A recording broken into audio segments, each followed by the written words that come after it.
Undang-Undang Informasi dan Transaksi Elektronik (UU ITE) adalah regulasi yang diberlakukan di Indonesia untuk mengatur segala bentuk transaksi elektronik, penyebaran informasi di dunia maya, serta perlindungan terhadap penyalahgunaan teknologi informasi dan komunikasi. UU ITE ini pertama kali diundangkan pada tahun 2008 melalui Undang-Undang Nomor 11 Tahun 2008 yang kemudian direvisi pada tahun 2016 dengan Undang-Undang Nomor 19 Tahun 2016. Berikut adalah beberapa poin penting terkait UU ITE.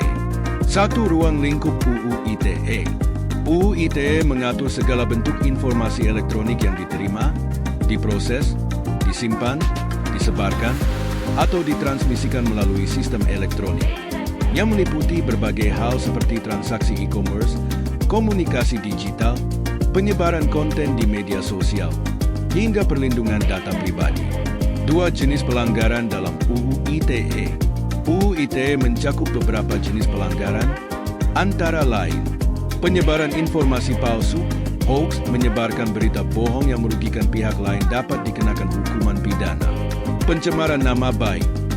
UU ini mengatur soal pencemaran nama baik atau fitnah yang dilakukan melalui media elektronik, termasuk di media sosial. Penipuan dan penggelapan elektronik.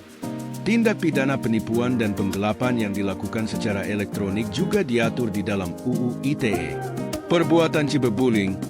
UU ITE dapat digunakan untuk menindak cyberbullying atau perundungan yang dilakukan melalui dunia maya. 3. Pasal-pasal yang sering menjadi kontroversi. Salah satu hal yang sering menjadi perhatian adalah pasal-pasal dalam UU ITE yang dianggap kurang jelas dan dapat disalahgunakan untuk membatasi kebebasan berpendapat atau mengekspresikan diri di internet. Beberapa pasal yang kontroversial adalah Pasal 27 ayat 3 mengatur tentang pencemaran nama baik melalui media elektronik. Pasal ini sering digunakan untuk menuntut orang yang dianggap mencemarkan nama baik seseorang di dunia maya. Pasal 28 ayat 2 mengatur tentang penyebaran informasi yang berisi ancaman kekerasan atau menakut-nakuti seseorang. Ini sering dipakai untuk menindak penyebaran hoax atau ujaran kebencian. Banyak pihak yang mengkritik bahwa pasal-pasal ini dapat digunakan untuk membungkam kritik terhadap pemerintah atau pihak berkuasa, serta untuk menangkap orang-orang yang sekadar mengungkapkan pendapat mereka di media sosial.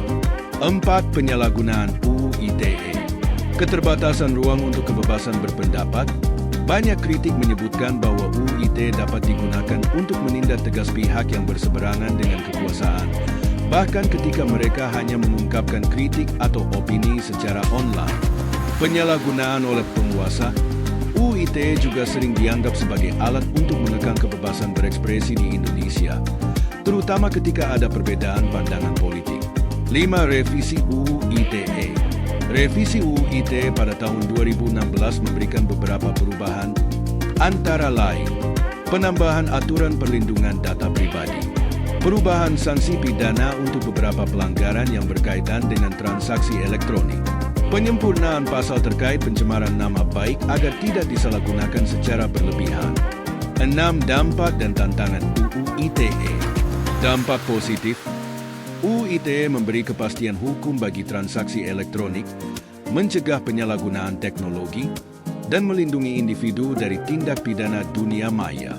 Dampak negatif, UU ITE dapat membatasi kebebasan berekspresi, terutama di platform media sosial, karena dapat menindak siapa saja yang dianggap melanggar pasal-pasal yang ada, seperti pencemaran nama baik atau penyebaran hoax. 7. Perlindungan terhadap pengguna internet. Dalam UU ITE, ada beberapa aspek yang berkaitan dengan perlindungan konsumen dan pengguna teknologi, antara lain transaksi elektronik yang sah. UU ini mengatur agar transaksi elektronik dilakukan secara sah dan mengikat, memberikan kejelasan hukum terhadap jual-beli online. Perlindungan data pribadi. UU ITE mengatur penggunaan data pribadi secara sah dan aman, yang menjadi perhatian besar di era digital saat ini. 8. Peran pengguna internet.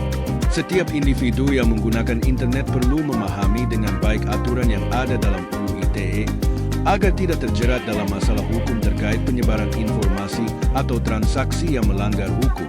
Kesimpulan, UU ITE memiliki peran yang penting dalam menciptakan lingkungan digital yang lebih aman dan teratur. Namun implementasinya juga harus hati-hati agar tidak mengekang kebebasan berekspresi dan penyalahgunaan pasal-pasal yang dapat merugikan masyarakat.